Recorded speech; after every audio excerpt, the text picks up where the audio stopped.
From Lewis in the Black Horse Pub.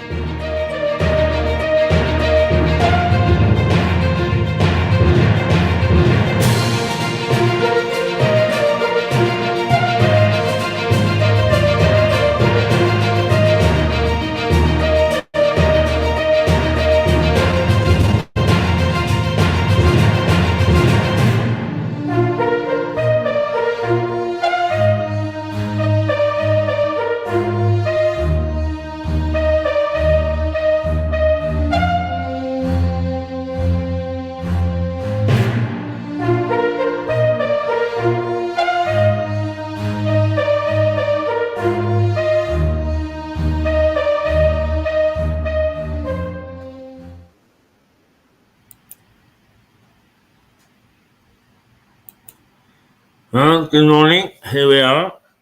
New house, as promised. It is the 15th of November, 2023. And what's it doing outside? Always the most important thing.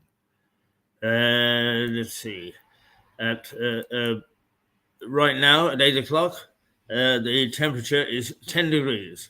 It's going to go up to 12 today. Not the warmest it's been. Sunny and a moderate breeze, but at least it looks as if we're going to be able to do without the rain.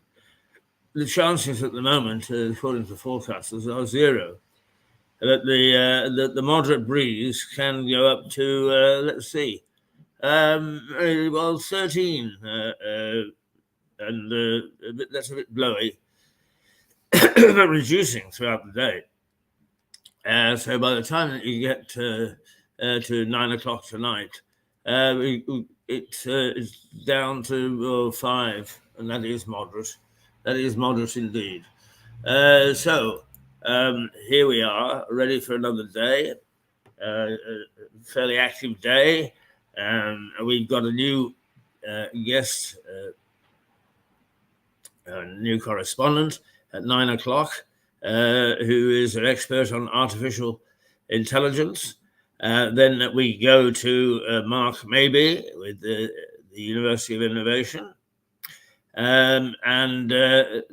That's followed by Stuart Dalby, who is going to, I think, bring us up to date on his book and a few other things, but also he's been stirring it in local politics. So his is a potpourri. His is going to be a nice surprise, opening up a can of worms, perhaps. Then that should end with Henty, John Henty, plenty of Henty. But he emailed me last night, surprisingly. He's got the opportunity to go to London today. So he begged off and said, is that okay? And of course, I wouldn't stop him from going to London, not in the business. Haven't been to London myself for over a year. But one time I was there 3 times, 4 times a week. I was there every day.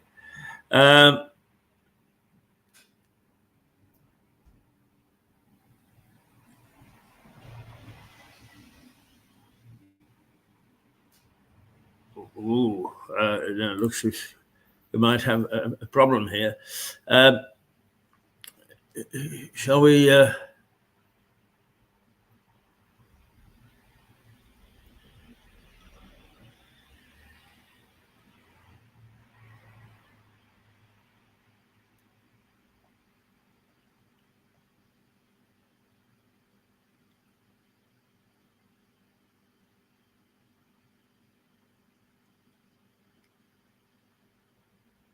It appears that there's a bit of porno going around, and must be very careful. I suppose it can happen, but anyway, it shouldn't affect us.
to find everything. There we are. I've found it. I'm back with you. So I'm sorry for the hiatus. Anyway, I think you got the weather, and you got the fact that we're now coming from the Black Horse in Lewis, and a lovely, lovely pub, very ancient pub. It's a pub.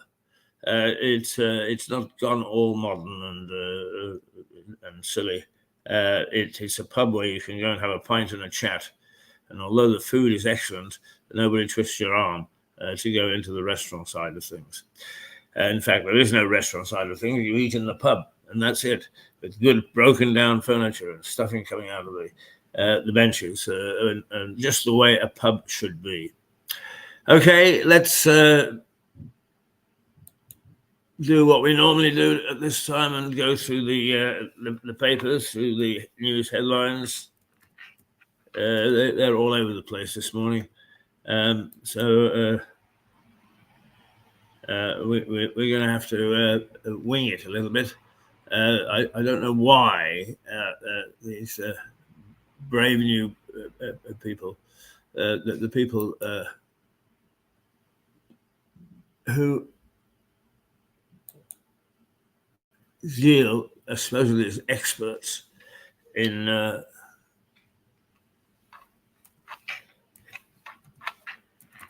internet and so on, is they can't seem to get it right. They can never get it the same any given day. And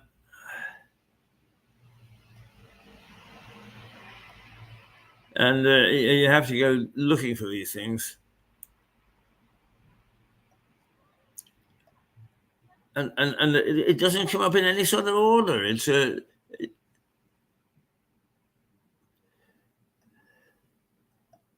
it's just crazy. It's just absolutely crazy. So we'll do our very best to try and get you the top stories on the newspapers. But I can't guarantee anything this morning. I really can't. It distresses me, to say the least. But there you go. There's these young kids. They don't know their arse on their elbow. They really don't.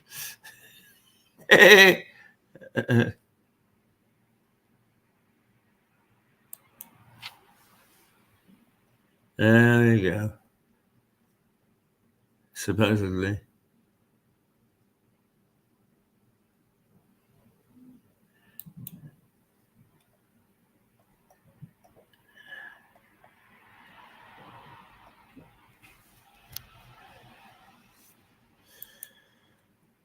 We'll have a go at Sky, shall we?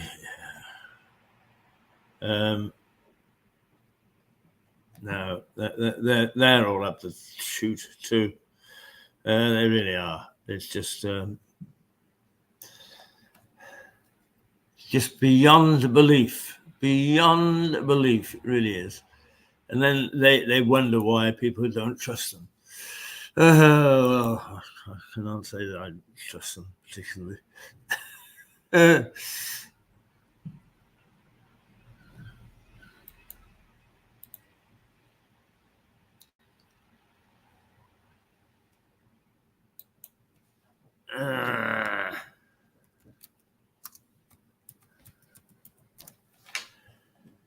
Well, here we go.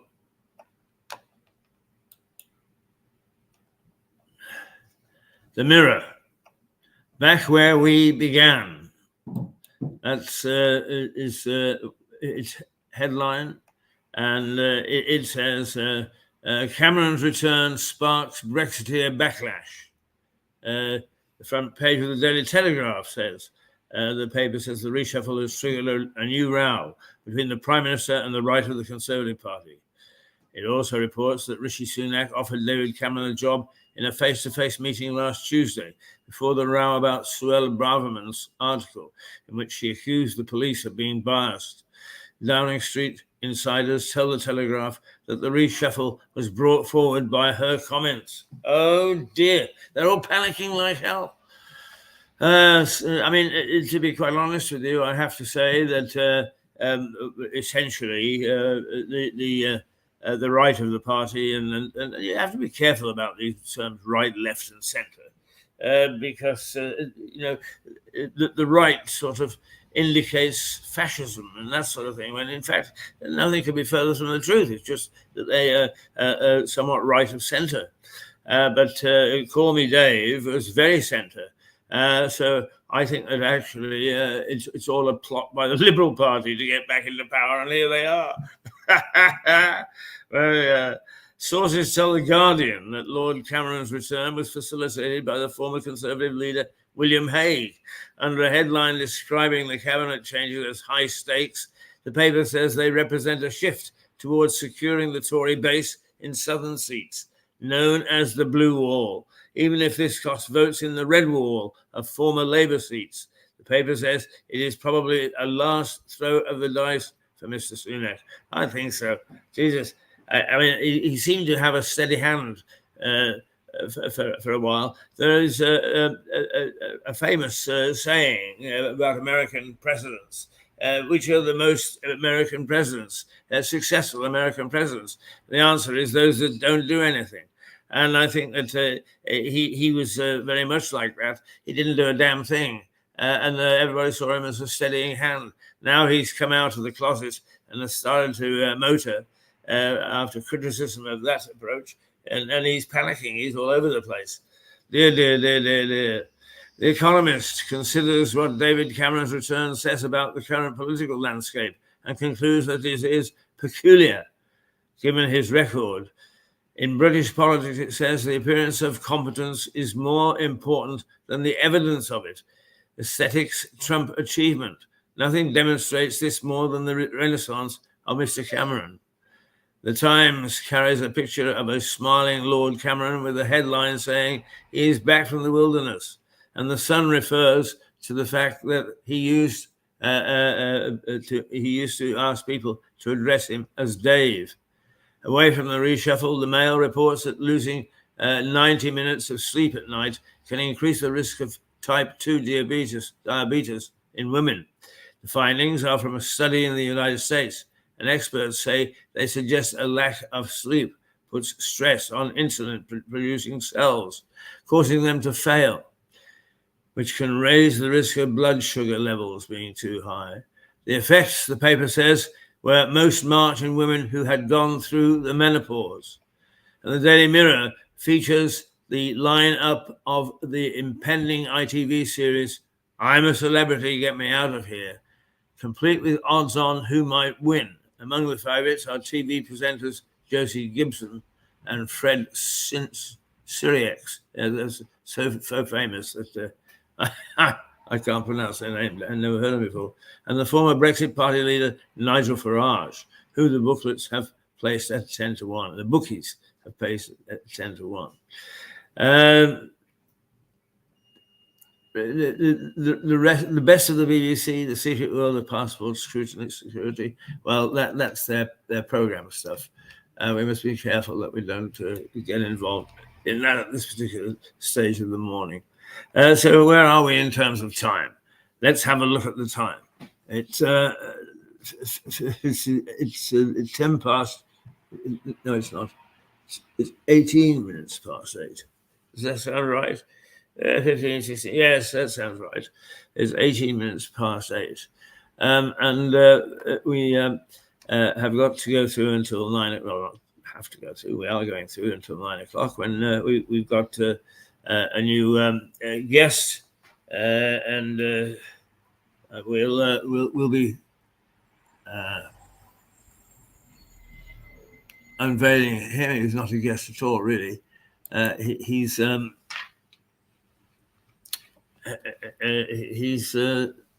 to be a new correspondent, we hope, and keep us up to date on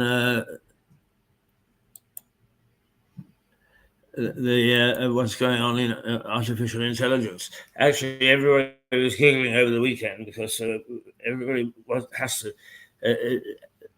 be stopped from saying artificial insemination. It's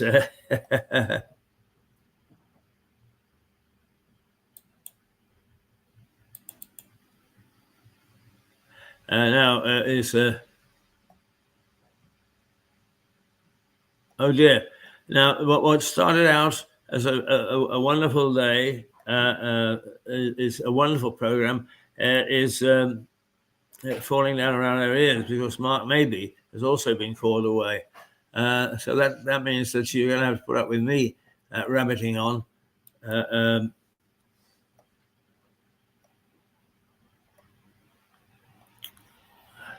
But anyway, our new correspondent is John Prideaux, and he is an artificial intelligence expert. We got that right. I think we got it right.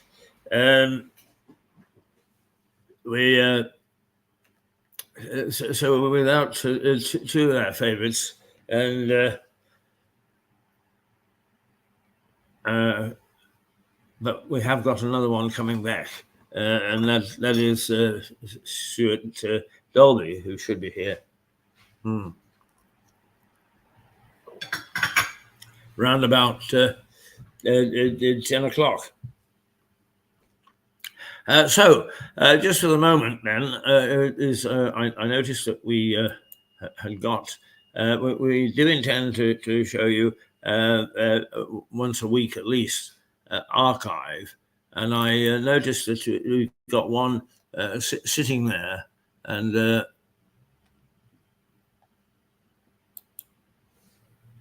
we'll try. To see whether we can find it and show that. It's about the race course, which is always of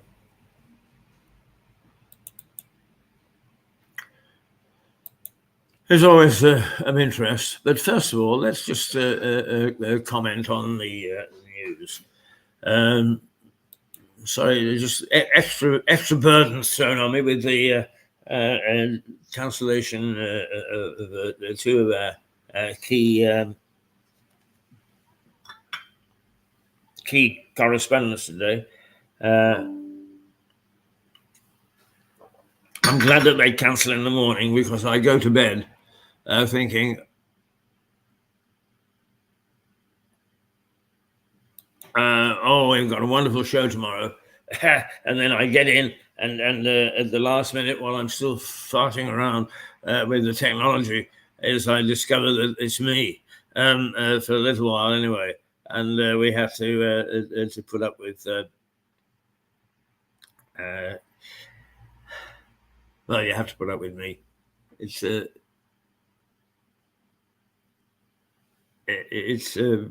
very distressing, very distressing. But that's what this type of television is all about, and that's why you love us so much, because we have to faff around trying to keep the ship on course. That's the way it is, I'm afraid. Let's just go back to the newspaper headlines, because now the BBC will want a password just for us to look at their bloody headlines. I'm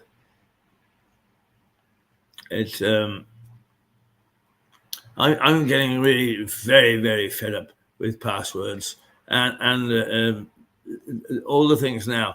You can't go. You can't go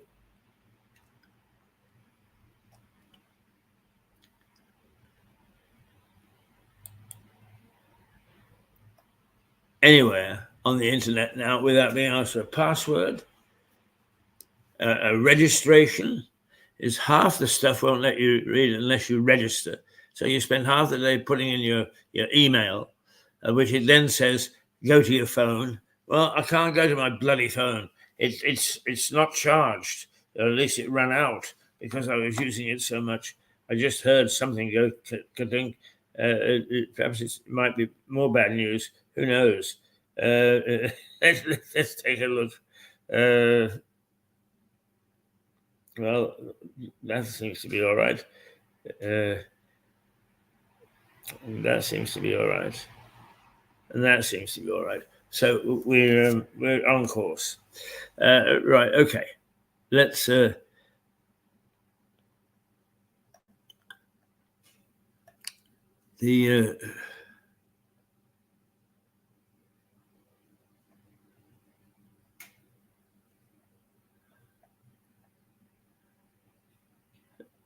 no, we're not getting it. It's just crazy, absolutely crazy. The internet is all over the place, just absolutely all over the place.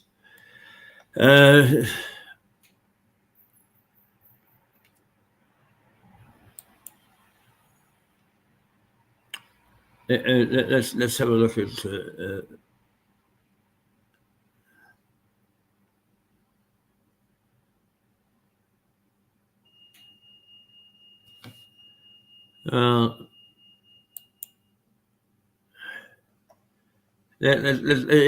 Let's go back to the papers. First of all, the Mirror, back where we began, and I agree with the Mirror for once, is the paucity of British politics, and we've harped on this. Stuart Dolby and I have both said that there was, once Boris went, there was no obvious leader, and now it seems as if the skullduggery in getting rid of those people that a certain group of people do not like. And that's in line with the sort of message that Liza Page offers. Not that she's necessarily identified a group in Westminster, but that she feels that there is a group that calls the shots that we don't know about, and that's how the world and life is directed. And if Westminster is anything to go by, then she's got a bloody good point, because it would seem that all this that's happening is directed by a shadowy group who decide who they like and who they don't like, and that's what happens. And they like David Cameron, in which case they are liberal. There's nothing Tory about them. Now, there's nothing wrong with being liberal, but what you've got to do is you can't say you're one thing and be another. So this shadowy group are not conservative, and that's who were elected. Good, bad, or indifferent. That's who were elected. That's who the people chose last time, and that's who the people should have. And some shadowy group in Westminster should not be dictating who is our leader because they think that it's right for us.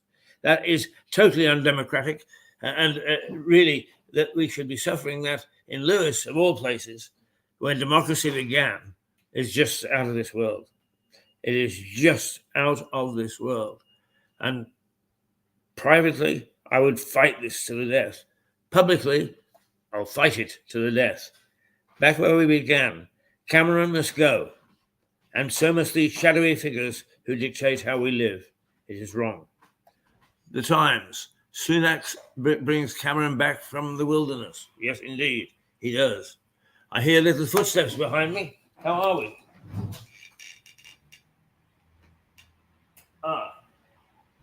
Footsteps. Okay, like the White Hart, not a ghost. Right. The Times, the Daily Mail. Suella comes out fighting, and pre-Christmas tax cuts. I'm not sure just how old that is, to be quite up with you.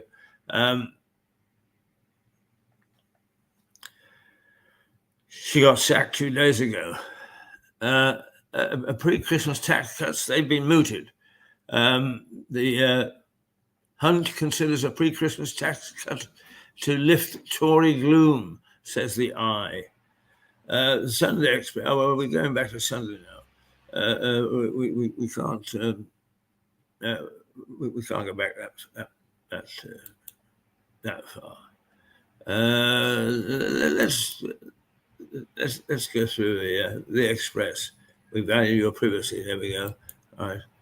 Inflation plunges to 4.7% as Rishi Sunak hits a target 3 months early and hails a major boost for Britons. But Sunak is braced for damaging Braverman's dossier and the Rwanda ruling as Tory civil war explodes. Harry made requests to King Charles in his birthday call, but experts say he won't get it. What did he request? Doesn't say. Kemi Badenoch. Some people think that this is the man of the future. Signs a major new trade pact with Florida in the latest Brexit victory. The true power behind the crown, King Charles' inner circle, and the aides he relies on. My goodness me, haven't we got anybody left anymore who is strong enough, except for, I'm beginning to warm to Suella Braverman. At least she seems to have the courage of her convictions. Goodness gracious me. Yes, she does. And none of the rest do. They've all got a little cabal to whom they run. I have no sympathy with that. I take advice. Of course I do. But ultimately, Mirador stands or falls with me. And I rather like to think that whether I make totally wrong decisions, I make them.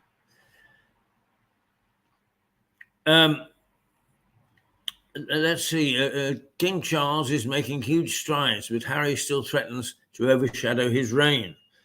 Meghan Markle is not to blame for Prince Harry leaving the firm. He's a grown man.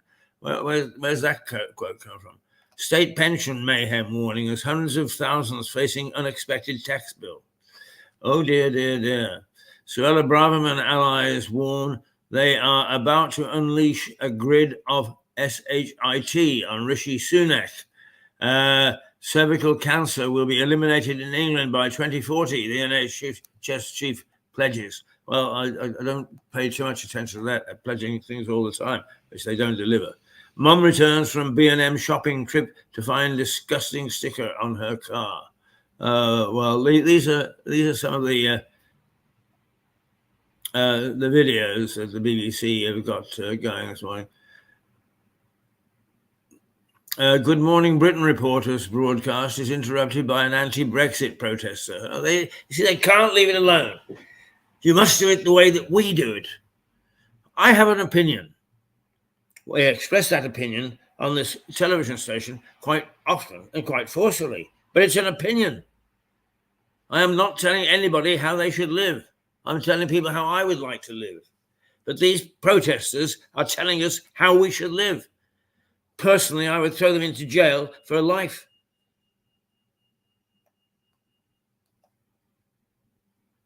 J.B. Rees-Mogg has backed Braverman. He's warning the Prime Minister of issues in the coming election.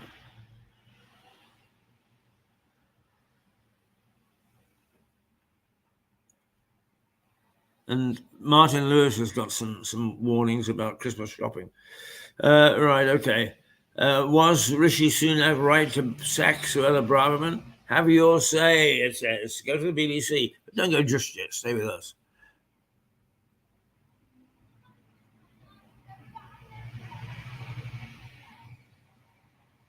Nigel Farage could get in a fight with I'm a Celeb co-star. Oh, dear, dear, dear. It's amazing. Now, what's the breaking news? Right. The hundreds of thousands are facing an unexpected tax bill. Don't know what that's about.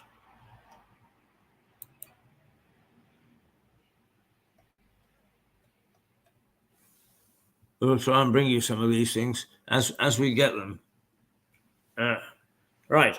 Now, I haven't quite figured out yet how to not get the sun in my eyes from where we broadcast. So I have to It's 10:34. Is that right? Yes. No, 8:34. Right.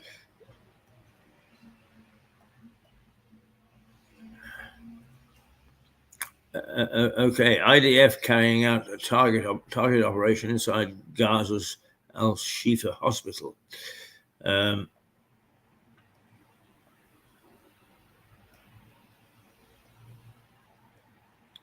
Peter Phillips once got an almighty telling off for fooling around with Prince William. Oh dear, we haven't got the gossip this morning, and all because the internet is all over the place, and it's sad because that's how misinformation gets cracking. If I can't read it and understand it, only the very, very young who paid no attention whatsoever can do it. I don't know what on earth gets into these broadcasters' minds. I'm sure, for that matter, the media, they don't seem to think logically. And I must say that I think that much as I'm supportive of media and its role in society, is we, like everything else in society, we've got a very blah group of people who seem to think that their woke views are far more important than what's actually going on in the world. Oh, I'm in good form this morning. It must be this new hat. It's not going to replace the blue one. I've also got a yellow one to unveil, but it's on display for the first time this morning. Now, let's see what we can find and what we can't find.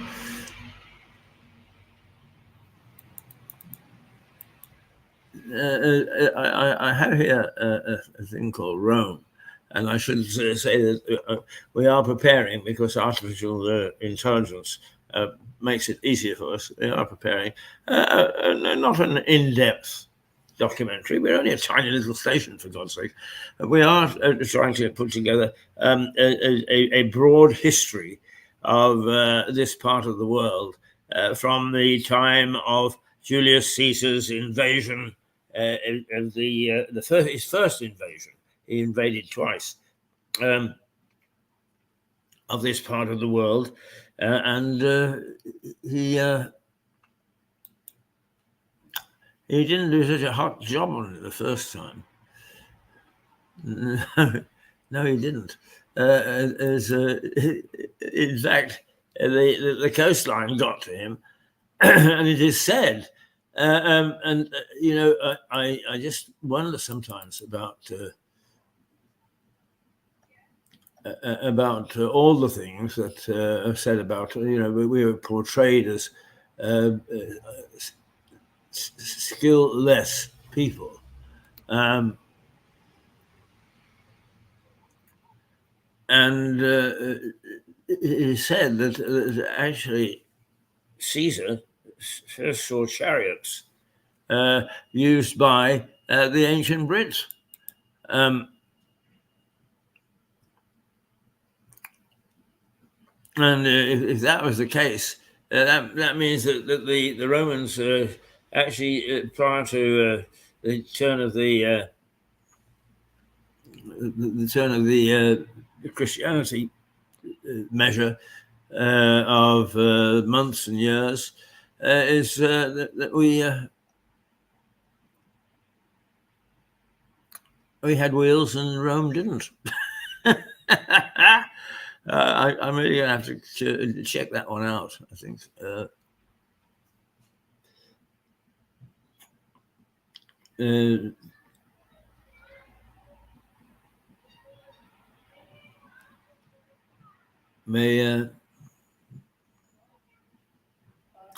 I find that difficult to believe, but since I'm the one having a look at it,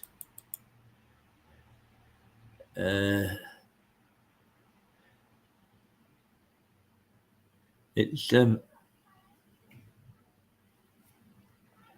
I'm supposed to know these things, so I better find out. Now I'm sort of just flipping through just to see whether we've got things that instead of listening to me rabbit on, that we could play for you. But I wasn't prepared for the cancellation of two.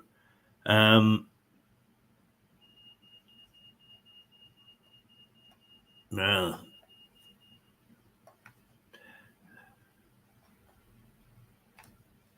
I'm really in a muck and a bother and a lather this morning.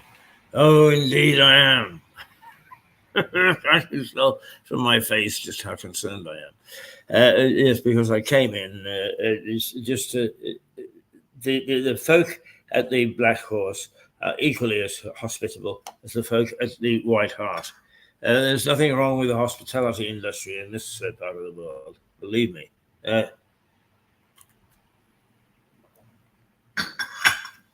It was media that let them down, let us all down. And I'm afraid we are fumbling for a little while. There's half our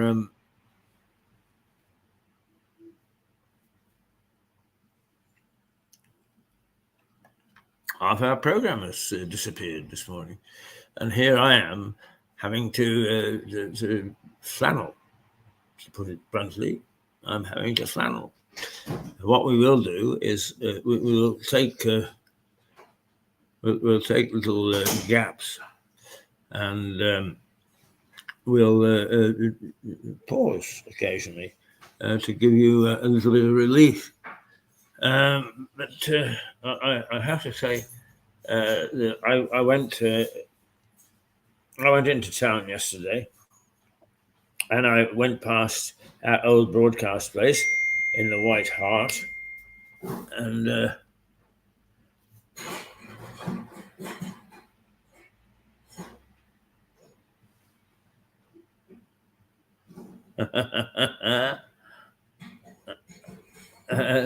oh dear! As I know that Philip is up about and being very feisty. It's Declan. Good morning, Declan. Good morning, Keith. There's a voice of sense. You see, well, I'm looking at the world coming to pieces around our ears. We've got a wonderfully sensible man who's come in to make sure. Now, I have a question for you. Is it today that the chef comes? No, it's next Thursday. We've had to put back a week. Okay. I was about to say today but I checked. Like a good journalist, I checked. So it's next Thursday. Next Thursday, yeah. All right. So this means no Sunday lunch. Yes, I was going to talk to you about that today. Oh dear. I'm on a swimming course without intending to be. Did you get your coffee this morning? I did. Tea indeed. Yeah. Thank you. Yeah, I'm getting used to the people that are in here at the same time as me now. Yeah. Well, to be honest, you actually scared me a little bit this morning, but I wasn't actually.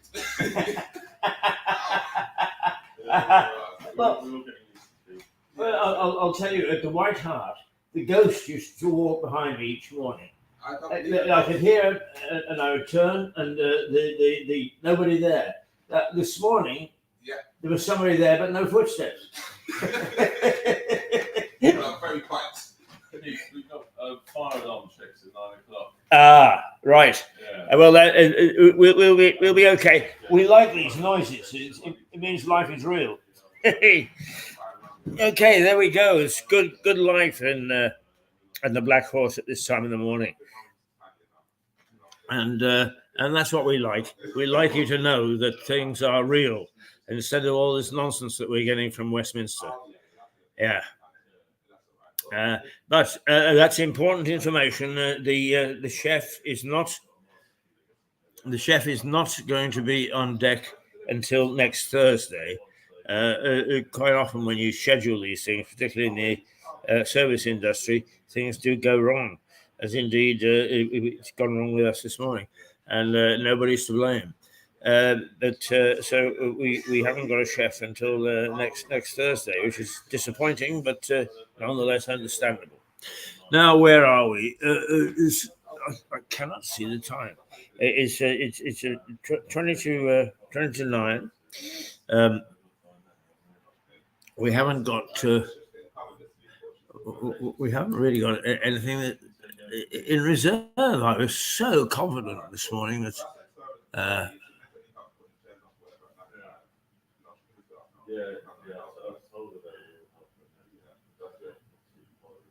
that everything was going to, in fact, have difficulty fitting people in, let alone. But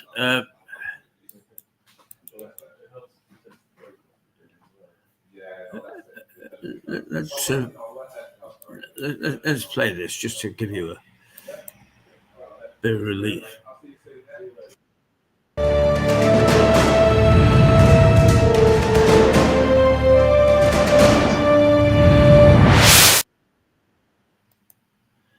Well, there you go.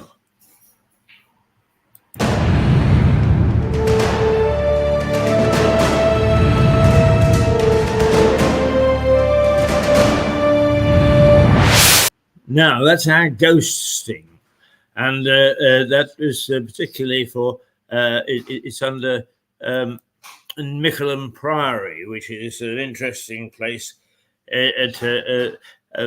just outside a village called Upper Dicker. Now, Upper Dicker is one of my favourite places because it's provided me with two of my favourite places. One is the Dicker, which is now Bede's School, but was the home of Horatio Bottomley, one of the great swindlers of the world, if not the greatest swindler. But it's funny, isn't it, how you have a legacy from some of the bad guys, because his legacy is the Financial Times. He founded the Financial Times, which today is rapidly becoming the newspaper of note in Britain.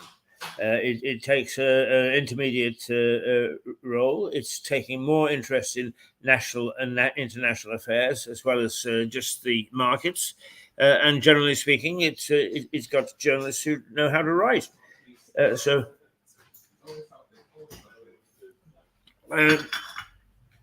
Horatio Bottomley, the great swindler, who lived in Upper Dicker, and in fact turned it into almost the social centre of the UK. He threw fabulous parties. He had a racing stable there. He had a station built so that his guests could get to his house easily, and he was swindling all the time. He was ill-gotten gains.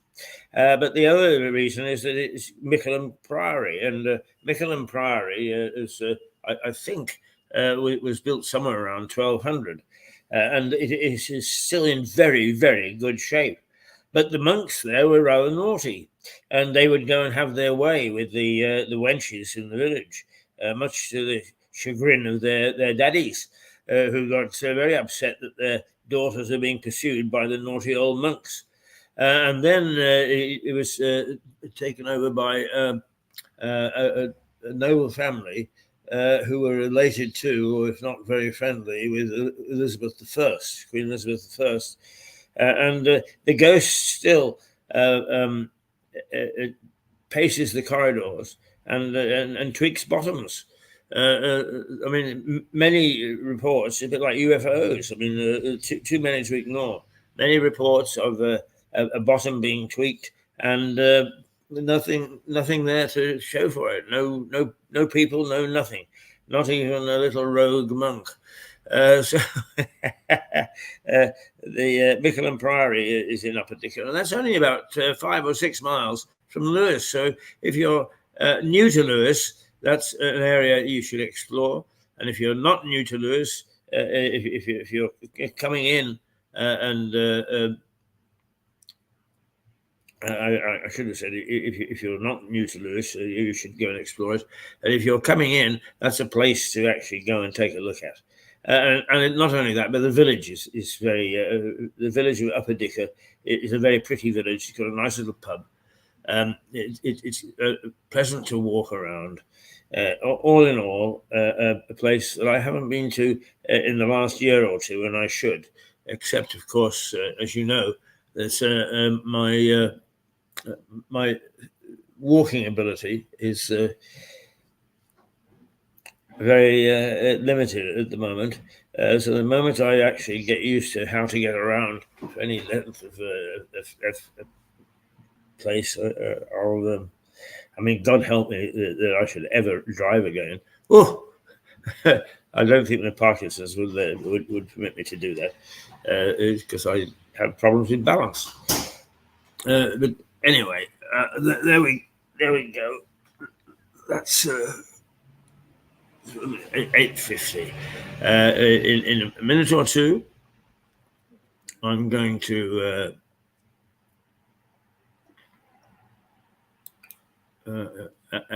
Actually, I haven't a clue where on earth I am now.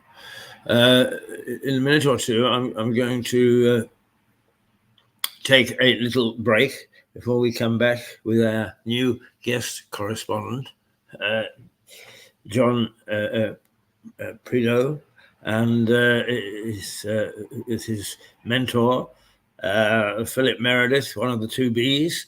And we shall have, as usual, a nice spicy debate. But the very latest news is that the chef has been delayed. He's coming in on the Orient Express. It was being delayed until next Thursday. And so both my weight will benefit, my appetite will not. Because I have to tell you that the food at the Black Horse is extremely good, and it's exceptional on a Sunday. And you can watch a little game of footy. You can have a nice meal. All in all, it's a great pub. It's a great pub, and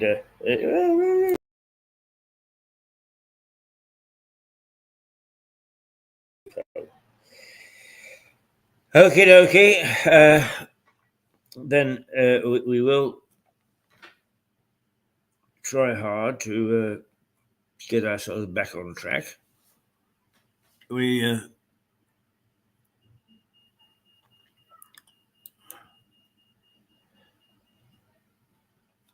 and there's something in the way here, and I haven't a clue how that got there. Let's get rid of it. We can. Yes, we can. We'll put our thingy back up, as they say, and let's remind you of where we're broadcasting from. We will take a break of approximately 5 or 6 minutes, and then we'll be back with artificial intelligence.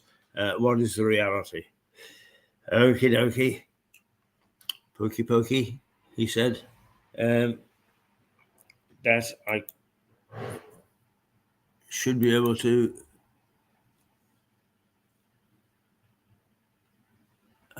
find. And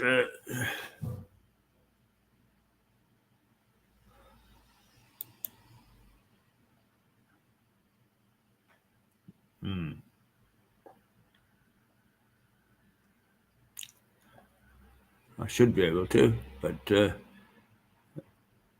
it's proving a bit difficult. Again.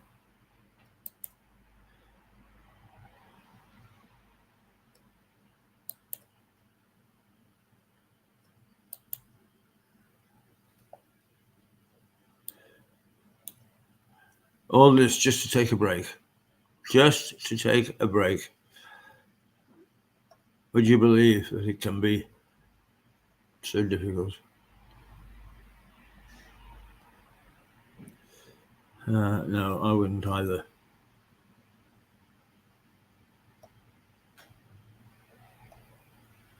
but it is.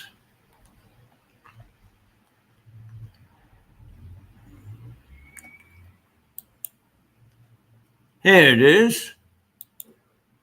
Are you ready? This is where we broadcast from.